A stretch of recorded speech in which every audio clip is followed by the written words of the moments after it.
Assalamu alaikum достар, менің каналыма қош келдіңіздер. Бүгін мен сіздерге ұнсыз таңғы аста жасалатын өте дәмді, көтеріліп пісетін бәліштердің құпия сырларымен бөлісетін боламын.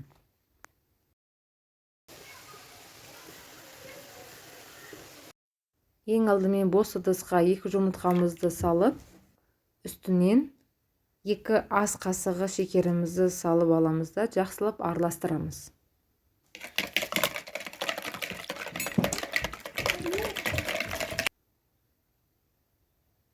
Жақсылап араластырып болған соң, үстінен жарты шай қасығы тұзымызды салып, артынан 250 грамм айранымызды, менде қойылдың айранымызды құйып, жақсылап біркелкі маса болғанға дейін араластырамыз.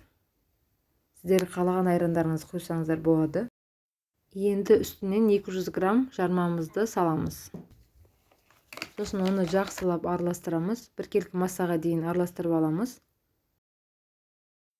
Қамырымыз осылай сұйық болады.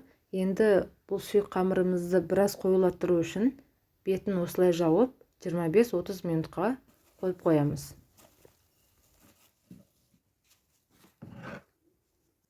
Мінекей 25 минутымыз өтті. Бәліштеріміздің қамыры біраз қоюланды. Енді сіздерге айтып кететін бір сыр, бұл жерде қамырдың құрамына ас содасын ең соңында саламыз. Жарты шай қасығы сода саламыз. Сосын оны жақсылап араластырамыз. Егер жақсылап араластырмасаңыздар, соданың қышқыл дәмі қамырда білініп тұрады жеген кезде. Енді мен бұл жерде мынандай ыдыс қолдандым. Сіздер қасықпен қолдансаңыздар да болады, әлде кондитерский пакет қолдансаңыздар болады. Енді табағымызға майымызды құйып қыздырамыз. Қызып тұрған майымыздың үстінен бәліштерімізді осылай құйып шығатын боламыз. Менікі біраз сұйық болды. Сіздер қамырларыңызды қоюлату үшін жармамызды біраз көбейтіп қоссаңыздар болады. Осындай сұйықтықта пісірсеңіздер өте дәмді, жұмсақ болады. Яғни қамырдың құрамы неғұрлым сұйық болса, бәліштеріміз соғұрлым жұмсақ болады.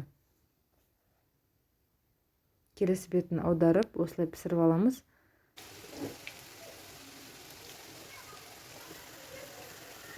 Енді піскен бәліштерімізді бір ыдысқа салып, таңғы асқа ұсынсаңыздар болады.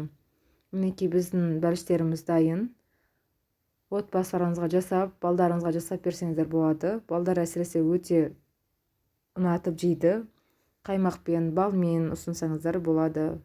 Егер сіздерге видео ұнап жатса, каналыма тіркеліп, комментарий қалдырып, лайктарыңызды баса кетіңіздер. Көргендеріңізге рахмет. Сау болыңыздар.